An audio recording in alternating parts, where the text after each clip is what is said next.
All right, good morning, class. In today's screencast, I'm going to talk a little bit about the basics to Adobe Animate. So when you open up Adobe Animate, you'll come to the main screen and it will look something like this. When you look at it, you could probably say to yourself, it looks very similar to Photoshop in many ways, but obviously very different. All of the programs are like this. You can see to the right I have kind of my library where I can set up some information, which we're going to go over today. Tools lined up as you would see similar to Photoshop, and then the toolbar is set up all the way to the right side here. And as you look at it, I'm sure some of the tools on here look very similar to Photoshop. And then below you have your timeline, which actually when we started learning about the timeline in Photoshop, this looks similar to as well. So let's talk about opening up a new file. So what I'm going to do is do File, File New, and it's going to bring me to my general page. I'm going to set it up on HTML5 canvas, and I'm going to make sure that my width is 800 and my height is 600. Okay, so in Animate we work in pixels. If you're going to work in inches, you could see that it's about 8.5 by 11 in size. Okay, but we're going to work in pixels. We're going to keep the frame rate at 24 frames per second. Okay, so that means that there's 24 frames in each second. You can obviously change the background color. We're going to keep it white and hit OK. All right, so now you have you can see that you have I have my screen or my artboard in front of me that I'm working with. So the first thing that I'm going to have you do is import pictures into Adobe Animate. So you can build up images in Adobe Animate. We're not going to be doing that from the beginning. What I want you to get used to is importing pictures into Adobe Animate, and you're going to import them into your library. So you can see to the right I have an empty library. What I'm going to do is go to File. So there are two images that I have on Google Classroom that I would like you to download. One is a picture of kings, another one's a pizza guy. Kind of random, but that's what I selected. So what you're going to do is go to File, Import, and you're going to import to Library. So when I click on Import to Library, I'm going to pick up my pictures. Okay, so one is called, I got lots of stuff on my computer, Kings. And you can say when I imported it goes right into my library on the right side, so King's JPEG. And I'm going to import my other picture, which is Pizza Guy. So let me do my alphabetical order here. Pizza Guy, and he's a ping. You can see I have those two files here, my JPEG and then my ping file, which should not have a background in it, the Pizza Guy. Alright, so you can see that my timeline, I have one layer. Okay, so what you can do is the layers in your timeline work like your layers in Photoshop. So you can move them around, delete them. You can add folders and file things in folders. You can add new layers. So it's very, very similar. There's an eyeball, there's a lock. And the only difference is that your layers come with the timeline of your frames that are moving. So what I'm going to do is, what I would like you to do is take your layer, take your first layer, and I want you to drag your king's picture into it. So what you're going to do is click on the picture and you can just drag and drop it right in. Okay, so you can see that the picture is too big, and I probably want to scale it down a little bit. So what you can do is use your scale tool. So underneath, or your free transform, underneath your sub-selection tool, you have your scale tool. So if you don't hold the shift key down, it will distort it. I don't want to distort my picture, so just like in any of the other programs, you're going to hold the shift key down and lock it in place. So I'm going to have it kind of fit this space. This is going to be my background. Okay. Of my image. Okay. What you can also do is change and what I would do is label your layer. So by double clicking I'm going to call this my background. Okay. Layer. Then what I'm going to do is I'm going to add a new layer, and I'm going to put my pizza guy in that layer. Drop him in. Now he's really big too. He's huge. And he has no background.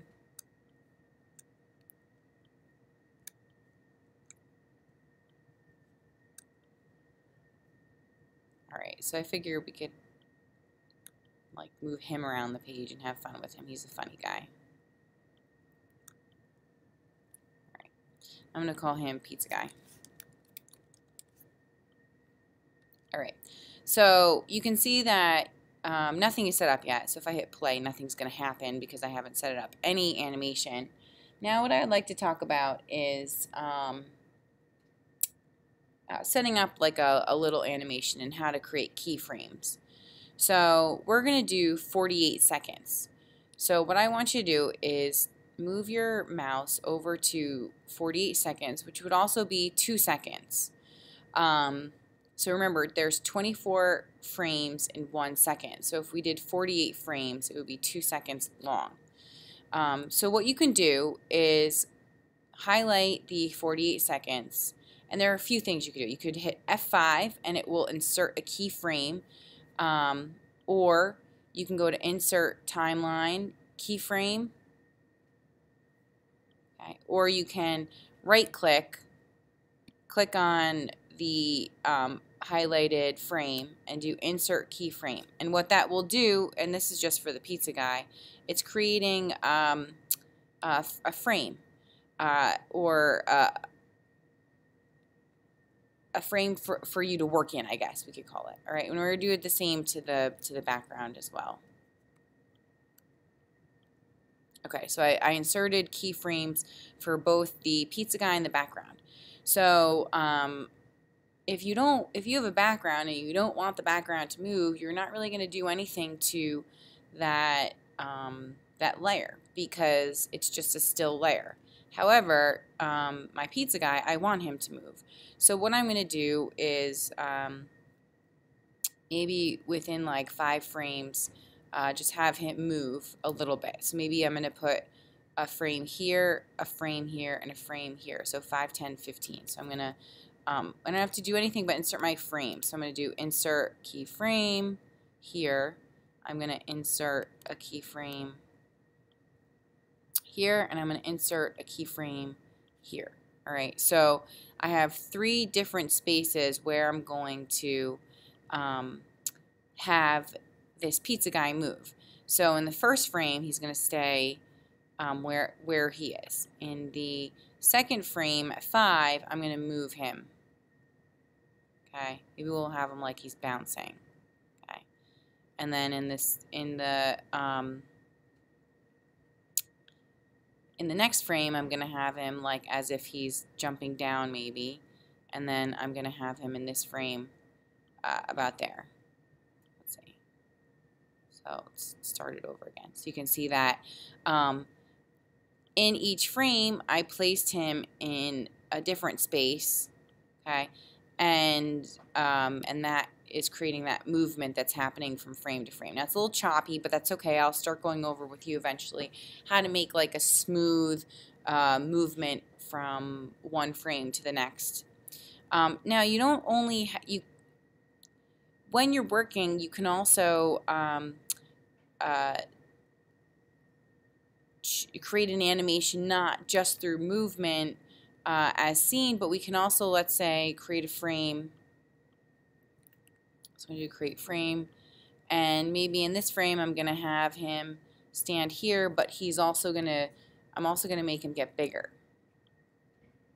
Okay, so maybe as he moves along, because he's eating so much pizza, something. This one I'm going to make him get bigger. And then maybe in the next one, I'm going to rotate him. Okay, so now let's watch what I just did here. So let's start over again. He's jumping, and now he's getting bigger. right? So there's a lot of different ways that you can create animation. So right now we're creating this animation through movement and scale and rotation. But you can also create shapes, change color of shapes to create moving color. And you can also have multiple layers that move. So let's say I wanted my background to move along with, so let's say I wanted to create a keyframe like here. So now you can see it's also showing me where the pizza guy is being positioned at that time. Maybe I'm going to scale this picture, make it bigger. Then around here, I want to create another keyframe, and I'm going to zoom in for a second and make the picture smaller.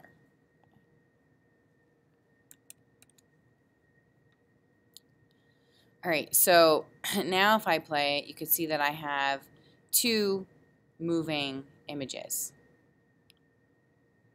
All right, and just like in Photoshop, you can have it loop, like specific things that loop. So right now I have everything looping through.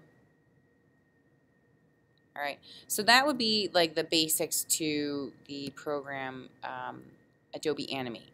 I would like you to practice with these two images, possibly bring in another image or two yourself, and then save it. All right, so when you're saving it, it's going to save as an Animate document, which is going to be a FLA document. The reason that it's the file name is FLA is because the program used to be called Flash. So it still gets saved as that file name, even though the program was changed to Adobe Animate. So then I would save your file as a Flash file for now, and that's it.